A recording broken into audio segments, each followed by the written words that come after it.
Teteh apa ini? Teteh di tempat saya tuh sering diadakan pembacaan At-Taqah. Iya, Masya Allah. At-Taqah itu apa sih Teh? At-Taqah.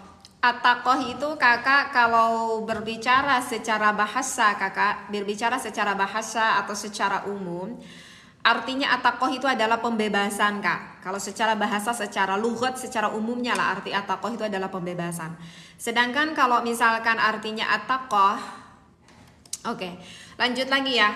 Itu kakak ya, at-taqah secara bahasa. Sedangkan yang arti kata dari at-taqah secara istilah itu adalah berupa zikir, berupa ucapan, berupa zikir yang sengaja kita ucapkan, yang sengaja kita lantunkan, dibacakan dengan bertujuan.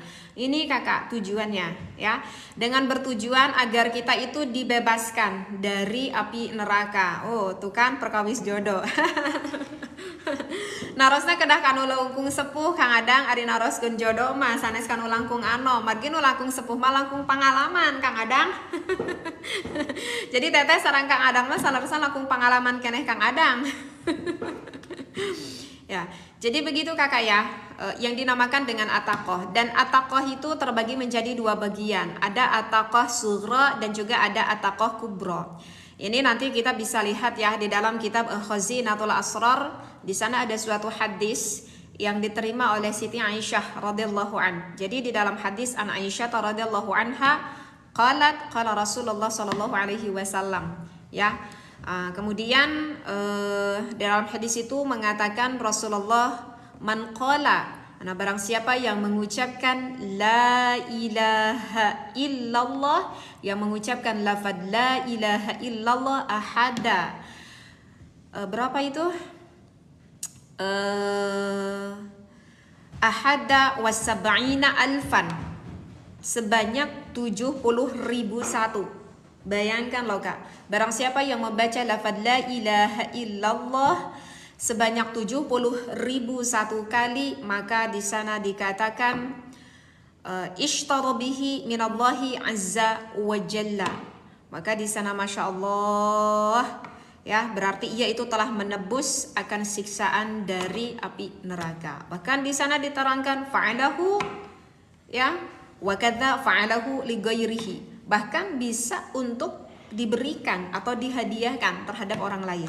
Nah, kakak jadi di dalam at-taqah tersebut itu sudah sangat jelas sekali bahwa barang siapa yang mengucapkan lafaz la ilaha illallah, ya Allah masya Allah bukan sedikit, tetapi mengucapkan la ilaha illallahnya sebanyak 70.000 satu kali, maka dia itu telah menebus dirinya dari terjerumus dari siksaan neraka.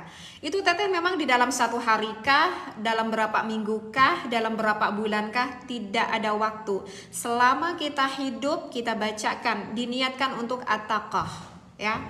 Diniatkan untuk at-taqah, kita baca la ilaha illallah, bisa kita catat. Misalkan hari ini sudah 500 kali, hari besok 500 kali, hari besok 500 kali.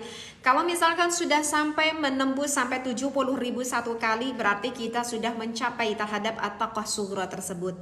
Dan bahkan at-taqah ini bisa kita hadiahkan kepada orang lain. Misalkan kita udah beres baca 71.000 kali kita mengucapkan la ilaha illallah, sekarang aku bermaksud membaca at-taqah ini misalkan untuk bapakku, untuk almarhumah ibuku, ataupun yang masih ada untuk suamiku, untuk anakku, itu bisa dihadiahkan terhadap orang lain. Karena kan tadi kata Rasulullah wa kadza fa'alahu li ghairihi, ada bahasa seperti itu. Nah, itu yang dikatakan dengan at-taqah sughra kakak. Aduh, lupa lagi siapa tadi yang bertanya. Nah, itu ada juga yang kedua, itu adalah at-taqah kubra. Kalau at-taqah kubra itu adalah artinya at-taqah besar. Nah, kalau at-taqah besar itu ucapannya lebih panjang, zikirnya lebih panjang, yaitu kita membaca surat Al-Ikhlas.